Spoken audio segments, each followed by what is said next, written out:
বাড়ির বউরা সকলের পছন্দের আইটেমটি রান্না করে তাদের সামনে পরিবেশন করতে পারে, তাতে তাদের কোনোই কষ্ট হয় না। অথচ নিজের পছন্দের একটি আইটেম রান্না করে খেতে গেলে তাদের অনেক বেশি কষ্ট হয়ে যায়। হ্যালো এভরিওয়ান, আসসালামু আলাইকুম। আজকে দুপুরে রান্নাবান্না থেকেই ভিডিওটি শুরু করলাম। আমি আজকে দুপুরে রান্না করব সরিষা ইলিশ এবং দেশি মুরগির মাংস দিয়ে পেঁপে রান্না করব।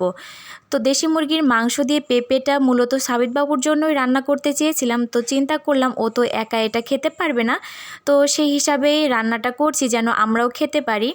তো আমি এখানে সরিষার তেল দিয়ে রান্না করছি এবং একে একে সব গোটা মশলা দিয়ে দিলাম। তারপরে আমি যে ব্লেন্ড করা মশলাটা দিয়ে আমি গুঁড়া মশলাগুলো দিয়ে তারপরে মশলাটা সময় নিয়ে ভালো করে কষিয়ে নিয়েছি। তারপরে আমি যে মাংস আর পেঁপেটা একসঙ্গে দিয়ে দিয়েছি।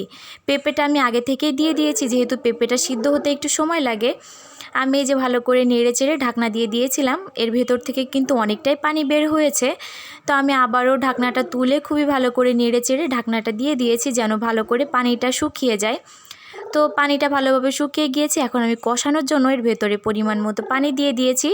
আমি ঢাকনা তুলে এখন আবারও ভালো করে নেড়ে চেড়ে দিয়েছি। দেখতেই পাচ্ছেন পানিটা কিন্তু শুকিয়ে এসেছে এবং তেলটা উপরে উঠে এসেছে।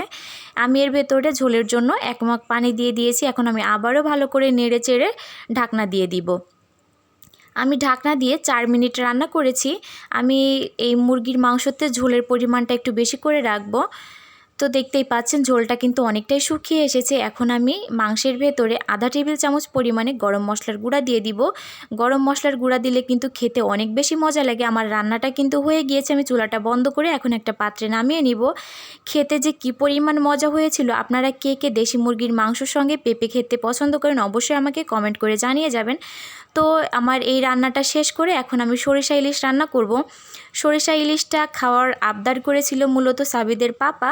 তো তার জন্যই আমি আজকে সরিষা ইলিশটি রান্না করছি। আমি যে প্রথমে সরিষার তেলটা গরম করে আমি গোটা মশলাগুলো দিয়ে আমি পরিমাণ মতো পেঁয়াজ, রসুন, কাঁচা মরিচ, আদাটা ব্লেন্ড করে নিয়েছিলাম। এখন আমি একে একে গুঁড়া মশলাগুলো দিয়ে দিব। টেস্ট অনুযায়ী লবণ, পরিমাণ মতো হলুদের গুঁড়া, ধনে গুঁড়া এবং জিরে গুঁড়া দিয়ে মশলাটা একটু ভালো করে নেড়ে চেড়ে কষিয়ে নিয়েছিলাম। এখন আমি এটার ভেতরে আমি এই যে সরিষা পেস্টটি দিয়ে দিয়েছি। এখন আমি এর ভেতরে অল্প করে পানি দিয়ে ভালো করে নেড়ে চেড়ে মশলাটা একটু সময় নিয়ে কষিয়ে নিব, যেন মশলা থেকে কাঁচা গন্ধটা বের না হয়। মশলাটা ভালো করে কষানো হয়ে গেলে আমি এই যে এর ভেতরে মাছটা দিয়ে দিয়েছি। আমি এখানে মিডিয়াম সাইজের 2টা মাছ নিয়েছি। একটা মাছের পেটে কিন্তু ডিম ছিল, আর ডিম খেতে কিন্তু অনেক বেশি মজা লাগে। আমি এই যে ভালো করে নেড়ে চেড়ে মশলার সঙ্গে মাছটা মিশিয়ে নিয়েছি। এখন আমি এর ভেতরে 1 মগ পরিমাণে পানি দিয়ে দিয়েছি। পানিটা দিয়ে আমি আবারও ভালো করে নেড়ে চেড়ে মিশিয়ে নিব। সরিষা ইলিশ কে কে খেতে পছন্দ করেন অবশ্যই আমাকে কমেন্ট করে জানিয়ে যাবেন। আর সাবিতের পাপা আমার হাতের সরিষা ইলিশটা খেতে অনেক বেশি পছন্দ করে। আমি এই যে এখন ঢাকনা দিয়ে 4 মিনিটের জন্য রান্না করব। 4 মিনিট পরে দেখতেই পাচ্ছেন ঝোলটা কিন্তু অনেকটাই ঘন হয়ে এসেছে। আমি আবারও ভালো করে নেড়ে চেড়ে ঢাকনা দিয়ে 3 মিনিটের জন্য রান্না করেছি। তো 3 মিনিট পরে দেখতেই পাচ্ছেন ঝোলটা কিন্তু অনেকটাই ঘন হয়ে গিয়েছে। এখন আমি ঢাকনাটা তুলে এর ভেতরে কয়েকটা কাঁচামরিচ দিয়ে দিব। কাঁচামরিচ দিলে কিন্তু খুবই সুন্দর একটা স্মেল আসে, খেতে অনেক বেশি মজা লাগে। আমি এই যে কাঁচামরিচটা দেওয়ার পরে ঢাকনা দিয়ে 2 মিনিটের জন্য রান্না করব।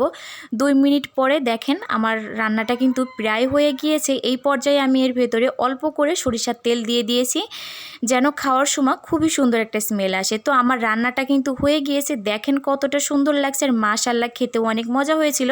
তো আজকের ভিডিওটি এখানেই শেষ করি। আল্লাহ হাফেজ।